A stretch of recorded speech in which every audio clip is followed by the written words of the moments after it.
Hello, I'm Jim Carraway, and I'm going to be discussing Barbara Clegg and her story, Enlightenment.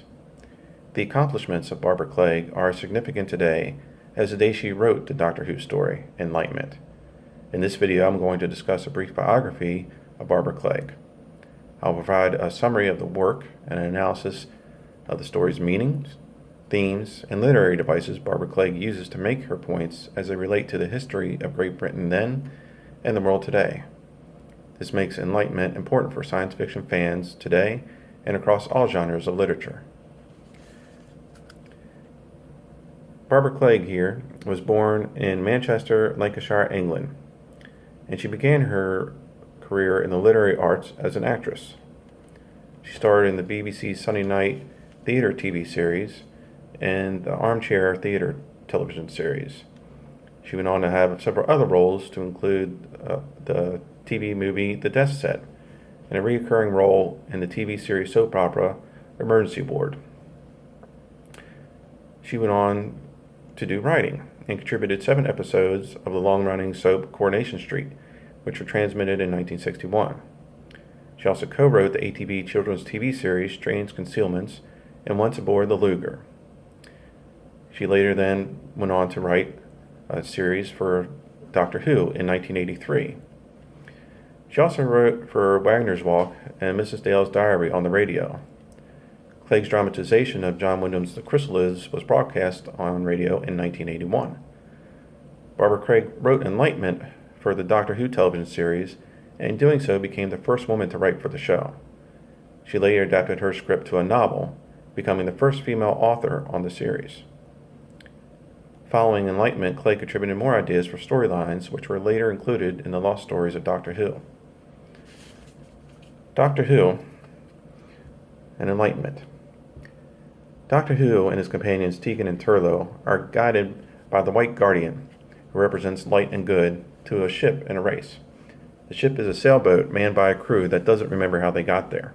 The ship's officers, however, are revealed to be mind-reading immortal creatures, known as Eternals.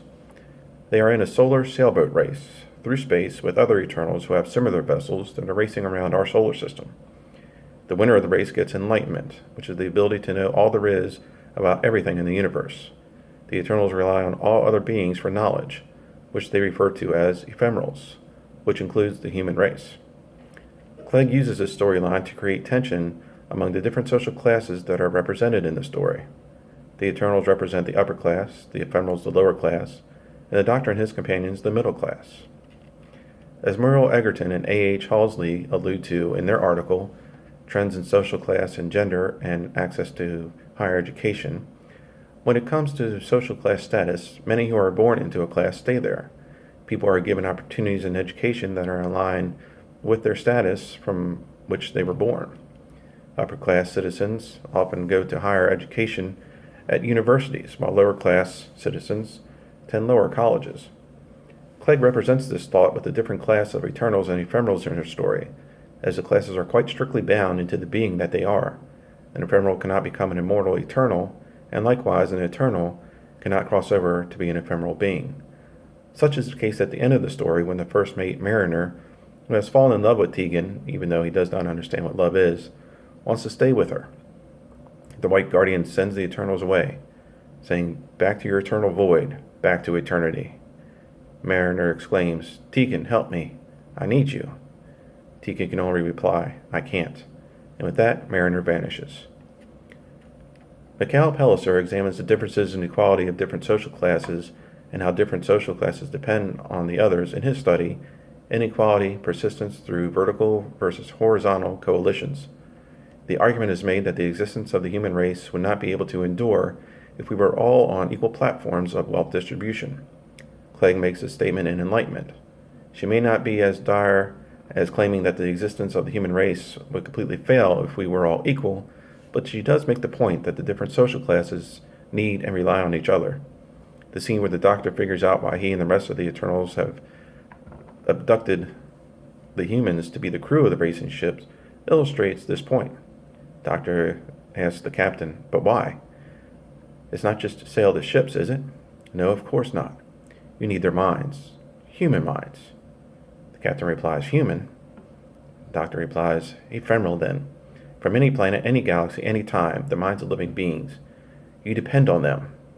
The captain states, we are eternals. You presume to think that we depend on the ephemeral mind with all our power, all our technology? The doctor exclaims, and I wonder where you got it from, all your technology. Parasites, that's what eternals are. You feed on living minds. You use them as blueprints. James McGrath shows in his article, Explicit and Implicit Religion in Doctor Who and Star Trek, that the Doctor Who stories treats religion as a factual thing and not just a belief held by different people and beings.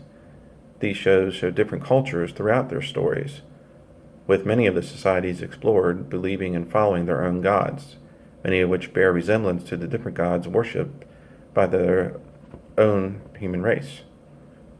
In particular, the depiction of one's soul being sold to a devilish character to only cause regret and shame throughout the storyline. Clegg demonstrates this relationship with Turlough and the Black Guardian. Throughout the story, Turlough begs for help from the Black Guardian, who represents darkness and evil. Turlough communicates through a crystal he carries in his pocket. You must answer. I need your help. What's going on here?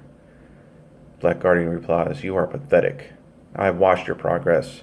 You have had many opportunities to destroy the Doctor. Turlough can only reply, I cannot kill him.